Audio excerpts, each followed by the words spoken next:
네, 자 여러분 선생님이 약속한 대로 영상으로 우리가 수업을 한번 해보겠습니다. 자, 첫 번째 한번 봅시다. 자료가 흩어져 있는 정도를 하나의 수로 나타낸 것을 우리가 뭐라고 배웠죠? 무슨 포도라고 배웠죠? 자, 그럼 무엇이었습니까? 자, 삼포도, 삼포도라고 배웠습니다.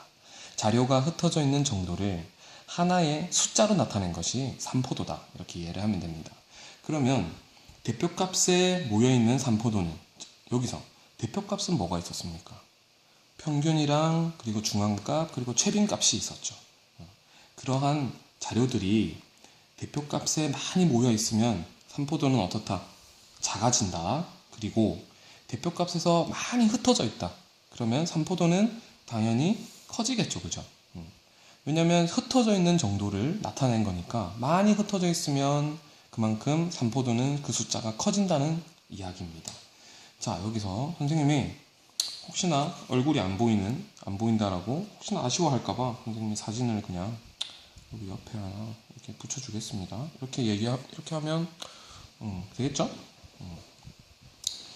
자, 그러면 자, 삼포도라는 것을 구하기 위해서 우리가 제일 먼저 해야 될 게 편차를 구하는 겁니다.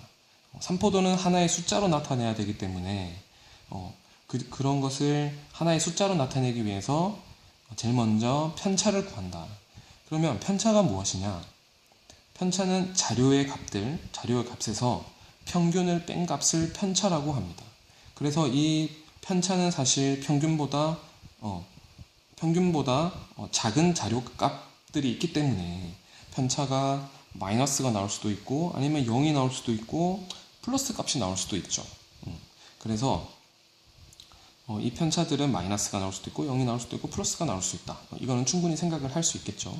그리고 편차들은 특징이 뭐냐면 편차의 합은 뭡니까? 0이 됩니다. 모든 편차를 다 합하면 0이 됩니다. 그러면 마이너스 값도 있고 플러스 값도 있고 편차를 전부 다 합했을 때는 0이 나오기 때문에 분산을 구할 때 분산이라는 것을 구하게 되는데 분산이라는 것은 편차의 제곱의 평균이라고 그랬습니다. 굳이 왜 제곱을 해서 평균을 낼까? 사실 그 이유는 편차의 합이 0이기도 하고 그리고 마이너스도 있고 플러스가 있는 그 편차들을 어떻게 자료가 흩어져 있는 정도를 하나의 숫자로 나타내기에는 뭔가 애로사항이 있었던 겁니다. 그래서 그 애로사항을 없애기 위해서 편차를 제곱을 해서 평균을 냈던 것입니다. 그게 바로 분산입니다. 자, 됐죠? 그 다음은 편차를 마이너스라는 값이 있고 편차의 합이 0이라는 그 이유 때문에 제곱을 해줬죠. 그렇기 때문에 사실 정확한 그 자료에 대한 삼포도가 나오지는 않았던 겁니다. 그래서 이 제곱들을 없애주기 위해서 어떻게 한다? 바로 분산에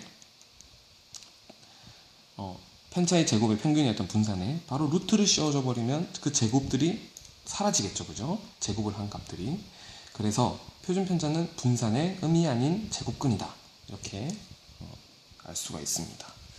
자, 분산과 표준 편차가 클수록 자료의 분포 상태는 어떻습니까? 분산과 표준 편차는 즉 삼포도인데 삼포도는 자료가 흩어져 있는 정도를 나타낸 숫자인데 그 숫자가 굉장히 큰 겁니다. 그러면 자료의 분포 상태는 어떻다? 많이 흩어져 있다. 이렇게 표현을 하면 충분히 이해를 하기 쉽겠죠? 자, 그러면 여러분들 여기서 자, 그 다음은 선생님이 다른 교과서에 있는 문제를 하나 가지고 왔습니다. 교과서에 있는 문제가 뭐냐면 학생 5명이 통학 시간을 나타낸 겁니다. 16분, 17분, 8분, 14분, 10분. 그래서 평균을 내고 그 다음에 그 평균에 대한 편차가 어떤지 한번 보고 그 편차를 가지고 분산과 표준 편차를 구해 보겠습니다.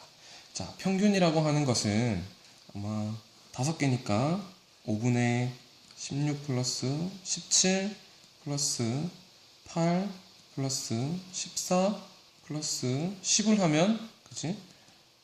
5분의 65가 되어서 평균은 13이 나옵니다. 그래서 즉 평균은 13 이렇게 나오게 됩니다. 이것까지는 어렵지 않죠, 그죠?